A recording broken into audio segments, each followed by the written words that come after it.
Halo, selamat datang di video saya. Perkenalkan, nama saya Daryl Deskianto Harna, selaku mahasiswa Teknik Mesin FT Untirta yang mengontrak mata kuliah atau praktikum prestasi mesin.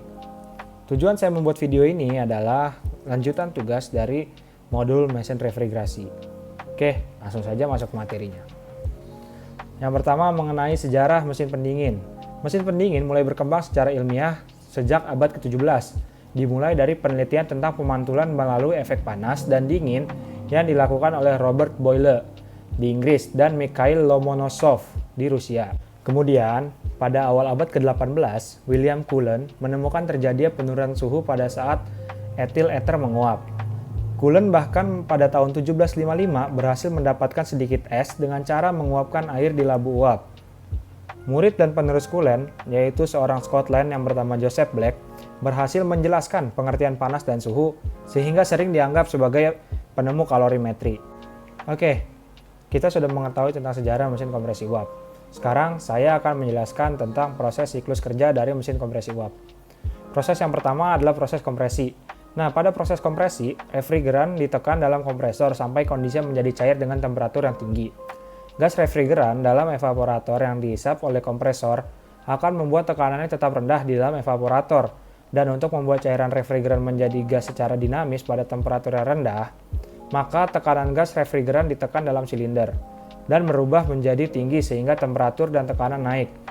Dan refrigeran akan mudah menjadi cair walaupun proses pendinginan dalam temperatur yang lebih tinggi. Dan gas refrigeran yang dikompresikan disalurkan ke komponen selanjutnya, yaitu didinginkan di kondensor. Nah, proses kedua adalah kondensasi.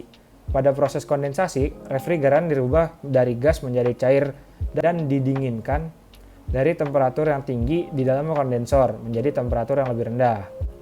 Kemudian proses ketiga adalah ekspansi. Pada proses ekspansi, tekanan cairan refrigeran diturunkan oleh katup ekspansi. Hal itu disebut proses ekspansi, di mana gas bertekanan itu dikabutkan dengan mudah dalam evaporator, sehingga refrigeran menjadi gas. Dan expansion valve ini mengatur aliran cairan refrigeran sambil menurunkan tekanannya. Yang keempat adalah evaporasi. Pada proses evaporasi, refrigeran dirubah dari cairan ke gas dalam evaporator. Cairan refrigeran dikabutkan oleh hisapannya sendiri, di mana saat proses evaporasi, panas laten dibutuhkan dari udara di sekitar evaporator. Udara melepaskan panas untuk didinginkan dan dialirkan ke dalam ruang dalam kendaraan oleh kipas pendingin sambil menurunkan temperatur ruangan itu. Cairan refrigeran itu disalurkan dari expansion valve di dalam evaporator, kemudian sekaligus menjadi uap refrigeran, dan perubahan itu terjadi berulang kali dalam kondisi cair ke gas. Oke, tadi adalah penjelasan tentang proses siklus kerja dari mesin kompresi uap. Sekarang saya akan menjelaskan tentang diagram pH dan TS. Nah, pada diagram pH ini ada proses nomor 1 ke 2, 2 ke 3, 3 ke 4, sampai 4 ke 1. Dan saya akan menjelaskan satu persatu. Yang pertama, proses dari proses 1 ke 2. Itu adalah proses kompresi. Proses ini dilakukan oleh kompresor dan berlangsung secara isentropik. Kondisi awal refrigeran pada saat masuk ke dalam kompresor adalah uap jenuh, bertekanan rendah. Setelah mengalami kompresi, refrigeran akan menjadi uap bertekanan tinggi. Karena proses ini berlangsung secara isentropik, maka temperatur keluar kompresor pun meningkat. Besar kerja kompresi persatuan massa refrigeran dapat dihitung dengan menggunakan persamaan, di mana WK adalah besar energi kompresor, H1 merupakan entalpi refrigeran saat masuk kompresor, dan H2 adalah entalpi refrigeran saat keluar kompresor. Kemudian proses kondensasi, itu adalah proses dari 2 ke 3. Proses ini berlangsung di dalam kondensor. Refrigeran yang bertekanan tinggi dan bertemperatur tinggi yang berasal dari kompresor akan membuang kalor sehingga fasanya berubah menjadi cair. Hal ini berarti bahwa dalam kondensor terjadi pertukaran kalor antara refrigeran dengan lingkungan, sehingga panas berpindah dari refrigeran ke udara pendingin yang menyebabkan uap refrigeran mengembun menjadi cair. Besar panas persatuan massa refrigeran yang dilepaskan di kondensor dinyatakan sebagai berikut, di mana QC-nya merupakan besarnya panas dilepas kondensor, H2 merupakan entalpi refrigeran saat masuk kondensor, H3 merupakan entalpi refrigeran saat keluar kondensor. Kemudian pada proses 3 ke 4, yaitu proses ekspansi. Proses ekspansi berlangsung secara isoentalpi. Hal ini berarti tidak terjadi perubahan entalpi, tetapi terjadi drop tekanan dan penurunan temperatur, atau dapat dituliskan dengan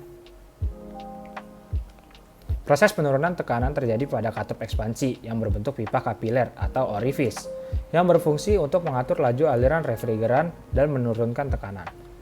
Yang keempat adalah proses evaporasi.